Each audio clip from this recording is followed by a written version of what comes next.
तो नमस्कार दोस्तों, स्वागत है आपका अपने अपने YouTube channel electrical with cute boy पे। एक बहुत ही इंपॉर्टेंट आज टॉपिक डिस्कस हो रहा है जनरली फ्रेशर्स के लिए। फ्रेशर बच्चा, ये फ्रेशर्स को डील करके है। मेरे पास बहुत सारे कमेंट फ्रेशर्स के भी आते हैं। फ्रेशर्स यानी कि जो बिल्कुल ही अभी पास होकर निकला, फाइनल ईयर में है और कंपटीशन की तैयारी करना चाहता है जेई लेवल पे। तो इलेक्ट्रिकल इंजीनियरिंग लेवल पे अगर वो कंपटीशन की तैयारी करना चाहता है और वो फाइनल ईयर का स्टूडेंट है, तो वो फाइनल ईयर का स्टूडेंट है, वो तो बिल्कुल फ्रेशर हो गया, उसको कोई ज्ञान नहीं है कंपटीशन का। तो वो तैयारी कैसे करे कंपटीशन की, इलेक्ट्रिकल इंजीनियरिंग के कंपटीशन की। ठीक है, डिफरेंट डिफरेंट जो जेई के एग्जाम्स आते हैं डिफरेंट डिफरेंट विभाग में, जैसे यूपी पीसीएल हो गया, यूपी आरवीएल हो गया, ठीक है, एसएससी जेई हो गया, एलएमआरसी, डीएमआरसी, एनएमआरसी, एनपीसीसी, ठीक है, power grid etcetera etcetera, NTPC, Bharat heavy electricals limited and so on. ठीक है, सो अब ब्रीफ में एक बार हेडिंग दे देता हूँ ताकि सबको पता चल जाए। How a fresh candidate can prepare himself for the JE level examination in electrical engineering. ठीक है, सबसे पहले अगर तो आप फ्रेशर है, फ्रेशर हमेशा कहाँ से स्टार्ट करेगा पढ़ना? बेसिक इलेक्ट्रिकल से। अगर तो आप फ्रेशर हैं, आप बेसिक इलेक्ट्रिकल की किताब उठाइए और उसको इतना रिवाइज करिए कि आपके फंडामेंटल्स अच्छे बन जाए। भाई बच्चे बोलेंगे यार बेसिक इलेक्ट्रिकल तो आजकल आता ही कहाँ है, पेपर में आपके मन में सवाल उठ रहा होगा, अब तो बेसिक इलेक्ट्रिकल का ज़माना गया, फ्रेशर को क्यों बेसिक इलेक्ट्रिकल पढ़ा रहा है? आप जरा अपने दिमाग को घुमाओ। एक फ्रेश बच्चा है, उसको इलेक्ट्रिकल इंजीनियरिंग का ढंग से पता नहीं है कंपटीशन का, और क्या वो नेटवर्क के, पावर सिस्टम के, मशीन्स के क्वेश्चंस को सॉल्व कर देगा बिना बेसिक इलेक्ट्रिकल पढ़े हुए? भाई एक लड़के को किसी ब्रांच में करंट निकालना नहीं आता किसी नेटवर्क के, ठीक है, या एसी सर्किट के बारे में नहीं पता, वोल्टेज के बारे में नहीं पता, करंट के बारे में नहीं पता, पावर फैक्टर के बारे में नहीं पता, वो इलेक्ट्रिकल मशीन्स के बारे में समझ लेगा? नहीं समझ सकता ना। मशीन कब स्ट्रांग बनती है, पावर सिस्टम कब स्ट्रांग बनता है? जब बेसिक इलेक्ट्रिकल स्ट्रांग होती है। पावर सिस्टम में हम चीज़ों को पढ़ते हैं, पावर सिस्टम कैसे वर्क करता है, जनरेशन, ट्रांसमिशन, डिस्ट्रीब्यूशन इलेक्ट्रिसिटी की। तो इलेक्ट्रिसिटी की जनरेशन, ट्रांसमिशन, डिस्ट्रीब्यूशन तब तक बच्चा समझ ही नहीं सकता जब तक उसकी बेसिक इलेक्ट्रिकल पे पकड़ नहीं है। तो पकड़ सबसे पहले कहाँ पे होनी चाहिए? बेसिक इलेक्ट्रिकल पे। बेसिक इलेक्ट्रिकल पे फ्रेशर कैंडिडेट्स की जितनी ज़्यादा पकड़ होगी, जितनी ज़्यादा मजबूती होगी, ऑटोमेटिकली मशीन और पावर सिस्टम उतना ज़्यादा मजबूत हो जाएगा। ठीक है, तो सबसे पहले आपको बेसिक इलेक्ट्रिकल पकड़ना है। बेसिक इलेक्ट्रिकल में आपको क्या क्या टॉपिक्स फ्रेश कैंडिडेट्स को पता होने चाहिए? सबसे पहले रेजिस्टेंस क्या होती है, करंट क्या होता है, वोल्टेज क्या होता है। वोल्टेज, करंट और रेजिस्टेंस के बारे में आप पता कर लेंगे तो इलेक्ट्रिकल का एक बेस बन जाएगा आपका। उसके बाद आपको टेम्परेचर कोफिशिएंट्स की नॉलेज होनी चाहिए। ठीक है, उसके बाद आपको किरचॉफ करंट लॉ, केसीएल के बारे में पता होना चाहिए, क्यों लगता है, केवीएल के बारे में पता होना चाहिए, मैश एनालिसिस आपको अप्लाई करने आनी चाहिए, नोडल एनालिसिस आपको अप्लाई करने आनी चाहिए, आपको वेरियस थ्योरम्स का पता होना चाहिए। सुपरपोजिशन थ्योरम किस लिए एप्लीकेबल होती है, नेटवर्क थ्योरम में हम क्या बोलते हैं, थेवेनिन थ्योरम क्यों पढ़ते हैं, नॉर्टन थ्योरम क्यों पढ़ता है, डिफरेंस क्या होता है थेवेनिन थ्योरम और नॉर्टन थ्योरम में, कौन से नेटवर्क पे अप्लाई होती हैं, लीनियर पे अप्लाई होती हैं, बायलेटरल पे अप्लाई होती हैं, लीनियर बायलेटरल दोनों पे अप्लाई होती हैं, या यूनिलेटरल पे अप्लाई होती हैं, और अगर यूनिलेटरल पे अप्लाई नहीं होती तो क्यों नहीं होती, रीज़न वाइज क्यों और कैसे में बेसिक इलेक्ट्रिकल को पढ़ें। जितना आप क्यों और कैसे में बेसिक इलेक्ट्रिकल को पढ़ेंगे आपकी नींव मजबूत होती जाएगी। उसके बाद बेसिक इलेक्ट्रिकल में आपको सीधा एसी सर्किट्स पे आ जाना चाहिए। एसी सर्किट जिस लड़के ने समझ लिया, डीसी सर्किट फिर भी इतना इम्पोर्टेंट नहीं मैं मानता इलेक्ट्रिकल इंजीनियरिंग को समझने के लिए जितना एसी सर्किट को मानता हूँ। क्यों? सारी मशीन्स भैया एसी पे काम करती है मैक्सिमम इलेक्ट्रिकल इंजीनियरिंग में। ट्रांसफार्मर को समझने के लिए एसी सर्किट समझना जरूरी होता है, फेजर डायग्राम बनते हैं उसमें। समझ आ गया ना बेसिक इलेक्ट्रिकल का रोल। ठीक है, सिंक्रोनस मशीन को समझने के लिए अगेन वो एसी मशीन है, एसी सर्किट को समझना आपको जरूरी है। ठीक है ना, आगे जाके आर्मेचर रिएक्शन इफेक्ट आता है, इंडक्टिव लोड पे मैग्नेटाइजिंग और डी में बच्चों को क्यों नहीं समझ में आता, एसी सर्किट ही नहीं ढंग से पढ़ा, समझ ही नहीं आएगा फिर। ठीक है, तो effect of excitation synchronous motor में बच्चों को पता ही नहीं कैसे होती है, फिर अगेन एसी सर्किट वीक है। एसी सर्किट जितना स्ट्रांग होगा, आपको एसी सर्किट में इंपिडेंस का पता होगा, रिएक्टेंस का पता होगा, इंडक्टेंस का पता होगा, कैपेसिटेंस का पता होगा, आरएलसी सर्किट कैसे बिहेव करता है, रेजोनेंस कंडीशंस क्या होती हैं, कब रेजोनेंस पे रेजोनेंस पे करंट मैक्सिमम क्यों हो जाता है, यूनिटी फैक्टर क्यों हो जाता है, जब आपको ये सब कंडीशंस पता होंगी, ठीक है। इंडक्टर में करंट सप्लाई वोल्टेज से लैग क्यों करता है, कैपेसिटर में करंट सप्लाई वोल्टेज से लीड क्यों करता है, जब ये बातें आपको पता होंगी लैग लीड की, तभी आप आगे जाके मशीन और पावर सिस्टम को समझ पाओगे, पावर फैक्टर इंप्रूवमेंट को समझ पाओगे। जो अलग अलग डिवाइसेस यूज होती है पावर सिस्टम में, जैसे शंट रिएक्टर हो गया, शंट कैपेसिटर हो गया, सीरीज कैपेसिटर हो गया, इन सब बारे में समझ पाओगे, कैपेसिटर बैंक के बारे में समझ पाओगे, पावर फैक्टर इंप्रूवमेंट के बारे में समझ पाओगे। Power factor improvement broad topic होता है पावर सिस्टम के अंदर। पावर सिस्टम पढ़ोगे ना तो वो तभी समझ में आएगा जब एसी सर्किट समझ में आएगा। सिंक्रोनस मशीन बिना एसी सर्किट समझे बंदा कर ही नहीं सकता। इंडक्शन मोटर नहीं समझ सकता बिना एसी सर्किट के।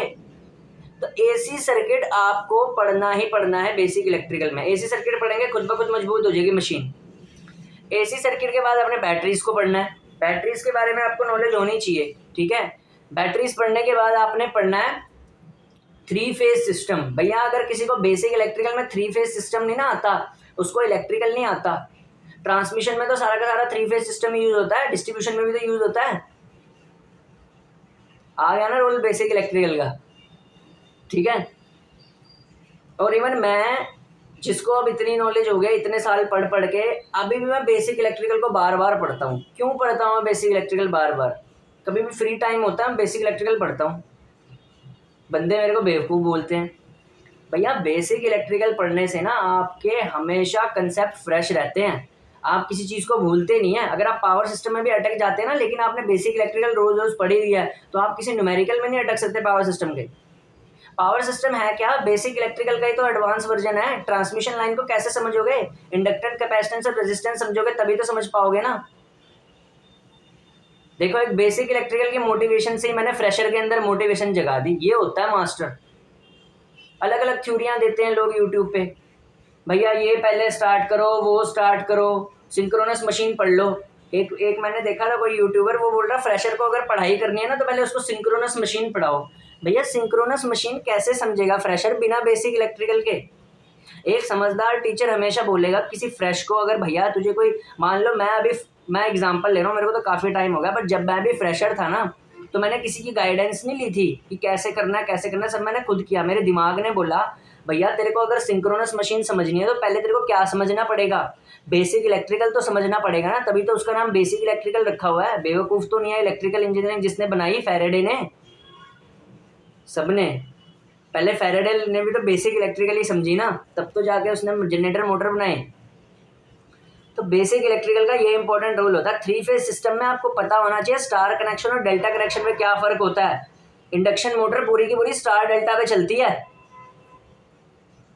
जहां देखोगे इंडक्शन मोटर पढ़ोगे ना, स्टार्टरों में भी स्टार डेल्टा यूज हो रहा होगा। फिर तुम ऐसे करके बाद में ना ऐसे करके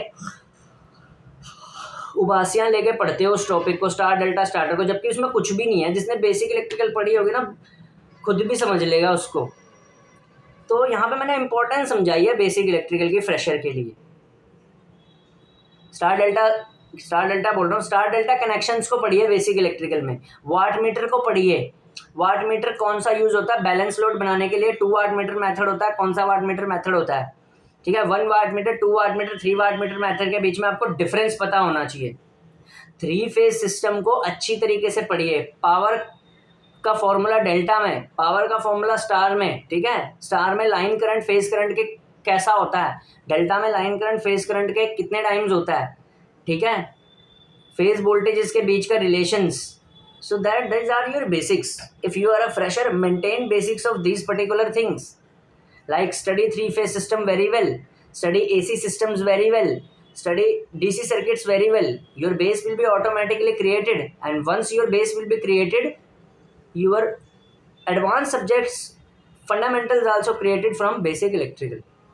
So after completing basic electrical खत्म करने के बाद अगर आप फ्रेशर हैं, देन आपको जाना है मशीन्स पे, बिकॉज मशीन्स टोटली कनेक्टेड है बेसिक इलेक्ट्रिकल पे। बेसिक इलेक्ट्रिकल में आपकी नींव बन गई, मशीन्स पढ़िए। मशीन्स में अब कई लोग बोलेंगे भैया आजकल तो इंडक्शन मोटर ज़्यादा आ रही है तो इंडक्शन मोटर से पढ़।